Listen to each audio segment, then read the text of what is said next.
Yo, what is going on, guys? I hope everyone's having a fantastic day today. Hope everyone is enjoying the end of their weekend. And I want to go over, obviously, some positions that we could take from the preseason, the linebacker position, the quarterback position, a few things I definitely want to go over here regarding the roster and what to look forward to going into this week with joint practices. A lot going on with the competition. So, yeah, let's get straight into it.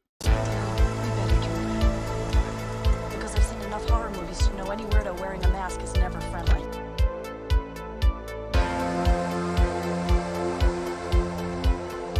What is going on, guys? I hope everyone's having a fantastic day today. So definitely a lot to look forward to here going into this week. Joint practices, but some unfortunate news to really start off the new week of training camp with the joint practices this week is Shaun Bradley. Yeah, it's pretty bad. It is an Achilles injury with Shaun Bradley, which really sucks. And you never want to see this. I don't care if it's a rival team or whatnot. You don't want to see this with any player in the league losing time like this. Shaun Bradley's just been he's just pure excitement. It's pure entertainment. And just pure energy at the end of the day. And this is one of our best special teamers to this team, and it's another linebacker that's down for this team already, and it's just getting to that point where it's like I'm hoping somebody steps up this week. I hope with the joint practices this week, since obviously Nick Sirianni does value the joint practices a lot more. So get well soon, Shaun Bradley, and we'll see it. Week now, not having Patrick Johnson, now not having Shaun Bradley. You're losing some really good special teamers here too, but now here's what I think is going to happen.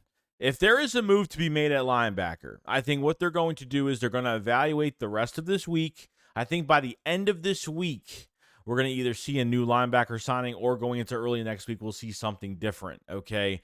I understand when Nakobe Dean was out the ankle injury, they picked up Zach Cunningham, they picked up Myles Jack. They're flip-flopping linebackers like crazy right now. And honestly, from that preseason game, I wasn't really happy for the turnout. Okay. Nicholas Morrow probably looked the more competitive and just looked better than everybody else. I can't put too much on Myles Jack and Zach Cunningham right now because they've only had a few days of practice. Not really much. I think going into this week, you evaluate the joint practices, you evaluate the second preseason game, and then I think by the end of the week till next week, going into our last preseason game, I think maybe some decisions will get made. So remember, guys, the Eagles have signed guys late in the season. Chauncey Gardner-Johnson was a very, very late pickup as well for the Philadelphia Eagles going forward. So, free agent-wise of what's left right now, so far that I know, I know that Kyle Van Noy is still available. There's a few guys still available out there in free agency, but obviously if you want to trade for somebody, you have Isaiah Simmons, you have Patrick Queen. I don't know what other linebackers they are looking for right now. It's going to be interesting.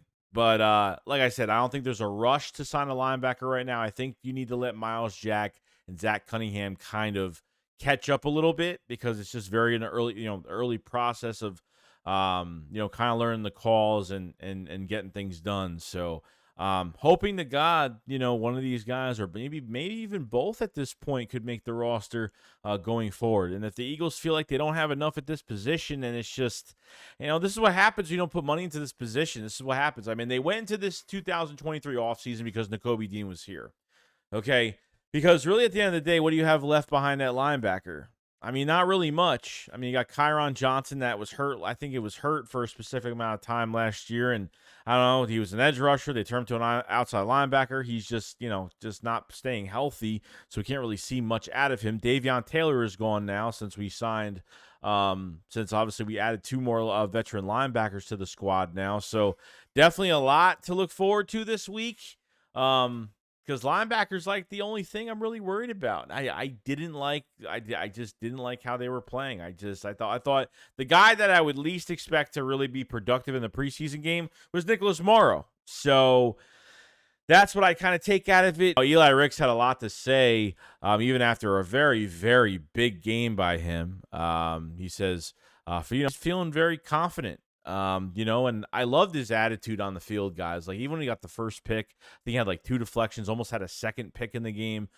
He was just trash talking, and like I think like some of the other players from the Ravens were kind of like, huh? Like some players were kind of confused on why he was so energetic. But this is what I like. I like guys that come out of camp, that are coming out of camp like this and getting into these preseason games and really starting to shine. It's just funny because you look at guys. Obviously Tanner Mckee, and you look at guys like Eli Ricks that really didn't have strong camps so far. And sometimes when it gets to these games, sometimes it's just the energy is there. I'm not saying that, they're bad or anything. I'm not saying that, Eli Ricks is a bad, because this is the most intriguing player. You know what I mean? Most intriguing player. You got Gardner at cornerback as well. That's cross-trained from that corner to safety position. And he's been flying all over the field like crazy. So the more hard decisions the Eagles have to make, the better it's going to be going forward.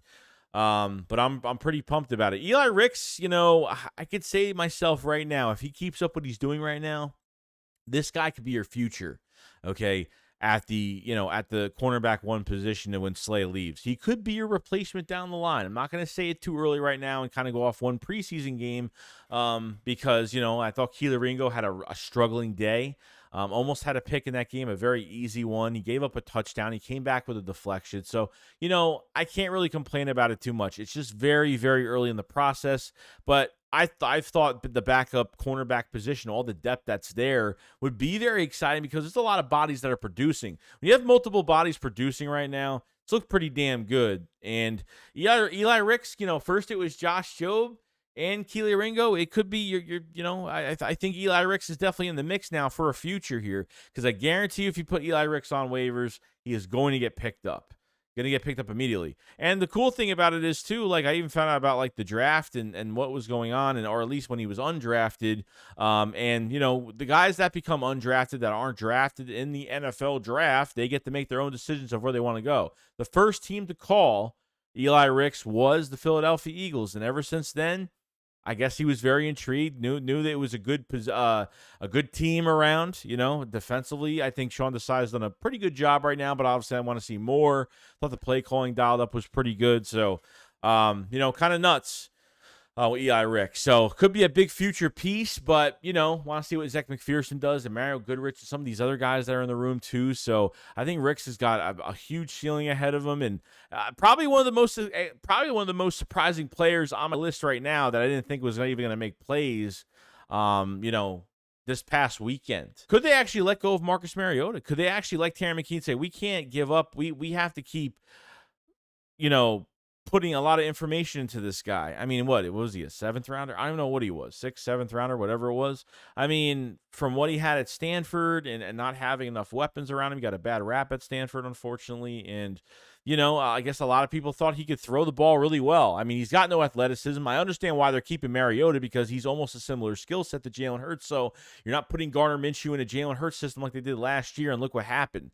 I don't really put too much on those games at the end of last year because I felt like the play calling was really bad and making Jalen Hurts, scramble too much, getting hurt, which we already knew it was going to happen, and it ended up happening. It's a similar skill set, so you don't have to change the offense dramatically when it comes to these games. I think Marcus Mariota is in the perfect position right now, and I'm kind of figuring out to myself, I know Marcus Mariota is getting paid $5 million, I think up to $8 million incentives right now.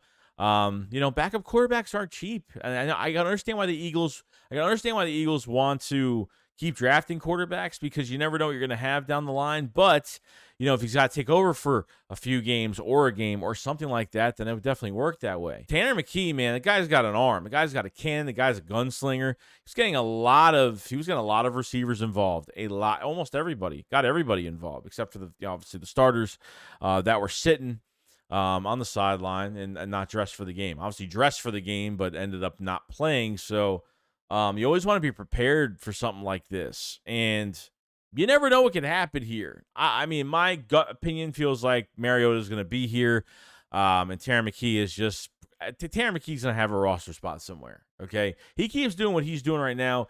He's definitely going to have that roster spot, and, that's what you just have to deal with. I hate when you draft guys and then you let them go and they're successful somewhere else. It's probably what's the most pet peeve of mine when it comes to the NFL and drafting. And seeing players or surprising players you didn't know really had that much talent that weren't going to do much of anything. Because I'll be honest with you, I didn't really feel like Eli Rodgers was going to do much this offseason. As much as he was, didn't give a touchdown for Alabama last year, but still you have to look at it in a different way. But I think, Tanner Mckee shows up again this week.